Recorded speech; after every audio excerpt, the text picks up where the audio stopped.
Hello, everyone, and welcome to the Select Generation podcast. A very special episode today. We've got a very special guest for the millions of listeners. We've got Vikram from North Carolina, goalkeeper, coming to play for us in England next year. And yeah, today we're going to talk about Vic, his career, what he's looking forward to, kind of his plans, and get to know him a little bit better. So, Vic, I'll let you give your own intro. Tell us a little bit about who you are, where you're from, and a little bit of your soccer background. Hey, my name is Vikram. I'm from North Carolina. I live in Durham. I play for Wake FC, MLS Next, and um, I've I've been a goalkeeper my whole life. I love the sport. Some things I love to do for fun is I love to play piano, hang out with friends, and just love to watch the sport. I'm a big Arsenal fan. If you can see the shirt behind me, uh, yeah, and that's a little bit about me.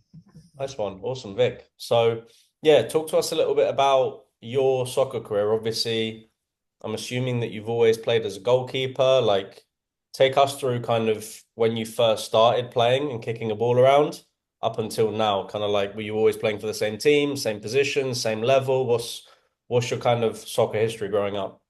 So I wasn't a goalie till late. I started when I was like 12 playing goalie, but before I was obviously still playing since I was like 4 or 5. And I've played for a lot of different clubs, but like Triangle United, Carolina Velocity previously, and then Wake FC. But I started playing goalie seriously when I was 12. But yeah. Nice. So, what was the transition from playing field to goalkeeper? I think it was kind of, I had been playing like on and off for a bit, just like for fun before I was really serious about the sport. And then when I really started to get serious about the sport is when I decided to make the transition to becoming full time. Nice. Awesome. Okay, cool. Um, So you're obviously an interesting one, Vic, because you're a goalkeeper. You're playing MLS next, so obviously, arguably the highest level in the States. Um, for you as a player, when you are talking about kind of like what you want to do after high school, after club, when you're thinking about playing at college, some players in your team are probably talking about, I don't know, they want to go to school just for studying. Some players say they want to go play Division One. Some players probably tell you they want to be a professional. What do you kind of see in the differences of players in your teams about what people are looking for after they finish playing club? I think that at least for my team, everyone is kind of looking at the college route, whether that's through like JUCO or a gap year or whatever it is. But I think everyone's looking at college route. But then obviously there's a few players that are, I think the more high academic players are looking more at schools, obviously, that fit their academic profile, whereas some others are looking just to play anywhere they can. Yeah, interesting. Okay. And then this is a question that I always ask whenever I talk to MLS Next boys, and I'm asking them because typically speaking, MLS Next players always, or not always, generally speaking, MLS Next players feel like they're kind of, at the top of the level, they're playing at the highest level, and they think that they deserve to play at the Division One level. So for you as a player that maybe is not going to the Division One level, maybe for you as a player who kind of understands that there's a lot of sacrifices to get to the next level, what would you tell? Well, actually, let me first ask you, do you think that MLS Next players in general think that they're better than everyone else? From my experience, no, but I've only been playing MLS Next for a little over a year now, so it's not because my club that I came from before we didn't have MLS Next, and then we all moved over together. But I don't think from what I've seen that there's that much entitlement. I think that obviously there's a few egos and people that think that they deserve to be playing in an MLS academy or at a higher level than they are. But I feel like that's the same in every level. Yeah, you've been media trained, Vikram. Good answer. It's a good answer. That can get a bit spicy, that question, but well, that's interesting then. So, because from you, from going from a different level to MLS Next, what do you see that MLS Next is the best level, or did you see a big jump from your previous club to your current club? Like, what are some of the differences maybe that you saw from that level to MLS Next? Well, like I said, a lot of players from my team before had moved to at the same time, because it was kind of just we were at a higher level team, but we just didn't have the exposure and opportunities that that MLS Next offers. And I think that the main thing that I've noticed since being at MLS Next is obviously just like the training intensity and the level, like the average level of the player that you play with and play against is just that much higher. And I think that that just like even if the coaching or if something else isn't as high, I think that that makes up for the level of the players and the level of the competition just makes up for anything that's lacking in the other aspects. Yeah, I got you. I totally understand. I totally agree with that.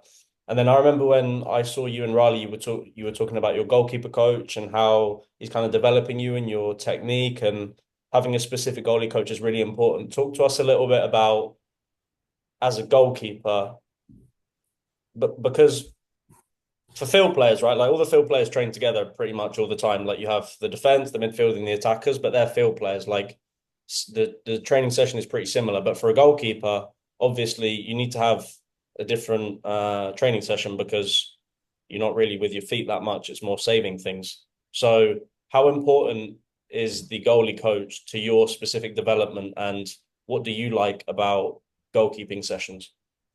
I think that the goalie coach is the most important thing for my development. I feel like ever since I've the goalie coach I've been working with, I think ever since I've been with him, I've just felt like I could see like little improvements in my game, just the small little like technical like tweaks and changes just help out a lot. And I feel like goalkeeping is a position where like where week to week you're like you're it's all about just like feeling the most confident you can to be able to perform. And I think that just a little bit of training you can get and the technical aspects, just making sure everything is like down pat, can help you like feel better to play. And I think that that's the most important part because I feel like if you're just thrown in with the team, then it just you can just not cover everything you need to cover and be prepared for that game.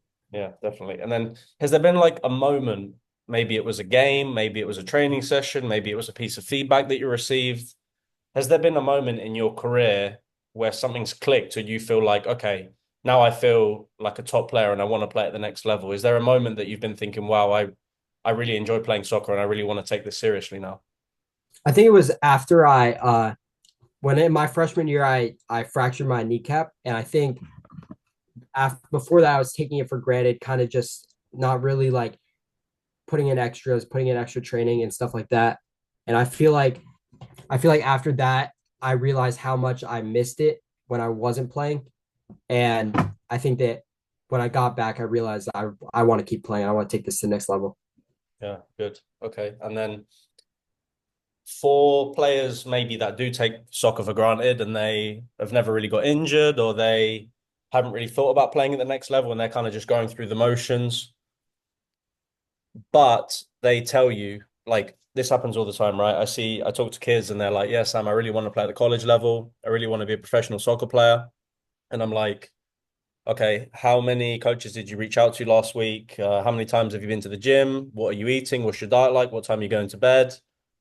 And they don't really think about these things. And so for someone like you who's been injured and kind of had to get over that and seen the other side of the game, what advice would you give to players that maybe are taking soccer for granted? Ah, wait, sorry. Uh, Um, I just think that like I think that it's just more of a it's less of just taking soccer for granted. I think it's just taking the little things like your life for granted and stuff like that because like you never know how something's going to change in a day. And I think that a lot of people, including me, take take little things for granted, like the ability to wake up and be able to do things that you love and like live in a house that you want to live in and go to school and all these things. I think that a lot of people take that for granted. And soccer is just like that, where you never know what's going to happen next. I think that you that people just so sometimes you just need a little reality check that helps you put yourself in that right mindset. yeah, right. No, that's awesome. I love that. That's good. I think that, yeah, that it's not just soccer, right? It's about life in general, like being able to be in a good place, being healthy, being with your friends, like playing with a good team around you. No, that's really good advice. Okay. And then okay, interesting. And then for you, Vic, obviously next year you're going to be coming and playing with us in England. Um, what are you most excited about? I think I'm most excited about just being able to be in a different environment. And I feel like this opportunity is something that, like, the more I look back on it, the more I realize how big of a opportunity this is, and how this is something that you can never get. That it's something that's once in a lifetime. You can never get it back. It's something that is amazing, and playing in a different country would be is so awesome, and I just can't wait. That's the thing that I'm most excited for, just being Good, there. good. No, I'm glad to hear that. And then, because you've obviously been to England before, I know you have some family there and you've been on vacation there previously. So from being in that environment, what do you like about England? Like, is it the cuisine? Is it just the people? Is it going to just football and then thinking about things differently? Like having been in England before, what would you say is like something completely different about back home in the States that you enjoy? I think I like how like closer everything is, especially because my family lives in London. I can get around the city just in with public transportation, and you can, at least where I'm from, that's not possible. You got to drive 20-30 minutes for everything. And I feel like just being able to go out and walk and see all these things in such a like small area while being in such a like historic place is so cool. Yeah. Okay, good. And then in terms of the football style, obviously playing in England is a lot different to playing back home. Like you're going to be playing men's football, you're going to be playing in the youth league. Have you thought about if you need to change your style of play? Have you thought about adapting to that game? Like in terms of soccer, what are you thinking? Are you most excited or are you most kind of nervous about? I think it's I don't think there's anything to really be nervous about. I think that it's just exciting to have to play in a different way. Maybe it'll be more direct, maybe it'll be more physical. I don't know really. So I'm just excited to find out and learn. Good. That's the mindset we want. Okay. And then in terms of like lifestyle culture, I mean, you've been there, so it's not going to be that much of a culture shock. But obviously, like going to college is one thing, like you're away from your high school friends, and it's a different environment. Is there anything that you're kind of looking forward to, or again, like a little bit thinking about that you need to prepare extra for going to England? I think it's just like being away from my family and being so far away. But I think it's good that I'll have people in England that I can lean on if I need to that aren't very far. And I think that the main thing is just the distance and being away from people in a different place that I've. It's not necessarily being in a different country. It's more just being in a different place because I've lived in where I lived my entire life. Yeah. Awesome. Okay, good. And then yeah, so talk to us a little bit about playing for your current club. Obviously, North Carolina, there's a lot of soccer, there's a bunch of colleges, bunch of MLS, ECNL, high school players. How would you say is the stereotypical game that you go to, like, and that you play in? How is the level? Is it physical? Is it direct? Is it technical, tactical? Like the games that you're playing in the US, how would you kind of describe that level or that style of soccer? I think that it really just depends on who you're playing. I think my team, we're more possession based, but also there's plenty of times that we go direct all game, long balls, long balls. I think that I don't think it's super physical, the games, at least at the level I'm at. And I think it's more of just a possession based, sometimes direct. But I feel like it just depends on who you're playing against. Because I think that, especially in where I am, there's MLS academies you play against, and there's teams that are clearly the better team. And sometimes, there's a time and a place to play differently. So. Yeah, good. Being versatile. No, that's really important. And then the listeners are gonna be wanting to know about you, Vikram. So they're gonna be thinking, oh, this MLS like star player, goalkeeper. He's been in England before. How would you describe yourself as a footballer? What's your style? Uh, I like to play with my feet. I feel like that's one of my strong suits. Playing out the back, and then I feel like uh, I think I'm a leader on the field. I've really worked on, and I've been like drilled into me just being loud and being the leader and commanding my team. I feel like that's one of the main aspects that I've developed throughout the years. For I used to be really quiet, and I feel like now I find myself being more the leader. Good, love that. And then what are some things that you're most looking to develop next year? Is there a part of your game that you are specifically wanting to improve? I think especially this year, I've been looking to improve like crossing it in the air. a lot more because I feel like my shot stopping is good. My and all the other aspects are okay and at a level that I feel comfortable with. But I feel like crossing and shot stopping, crossing is a aspect of the game that as you get at a higher level, it's more than like half of the game of the stuff you do in a game is crossing and distribution. So I feel like just developing that and being more comfortable in the air and confident and cut and making my area bigger in my zone of stuff I can go for and stuff I can't bigger. Yeah. Okay, good, good. And then, so a lot of, I'm assuming your teammates are probably still looking at colleges to play for next year. A lot of people that listen or that are following us, like our audience, are kind of trying to get offers, right? Like we put out a lot of content, like how to email coaches or reach out to coaches, what you should be doing. For your teammates that are still trying to find college offers that are maybe unsure or they don't know what they're going to do next year, do you give any advice to each other? Like, do you have any kind of common things that you're talking about, or is everyone pretty much like got it figured out for what they want to do next year? I think that there's some people obviously that haven't, and I think it's more just like it's like uh I feel like our team is more of a tight knit group where we can lean on each other, and I think that everyone's friendly with each other, and if they need something, they can always ask. Nice. Love that. That's good. Yeah, that's really important, like team culture. That's what I was going to ask you too. Like when you're playing club soccer, like in the US, and sometimes I feel like it can be every man for himself. Like in England or in Europe or in most leagues, you're playing like to get promoted, to win as a team. Like that's the team goal. But sometimes in club soccer, it feels like you go to a showcase or a tournament and you're trying to be an individual to like impress the college coaches that are there watching. So, how do you guys form a team culture? Is it something that you talk about as players? Is it something that the coach enforces in you? Is it something that you just kind of figure out yourself? Like, how do you build a good team culture? I feel like it's something we figured out ourselves because I think that like it seems it's a team sport, and I feel like it should be common sense that you're not playing for yourself, you're playing for everyone else on the field. And I think that at least the boys on my team, they get that. Yeah, no, that's really important. Okay, good.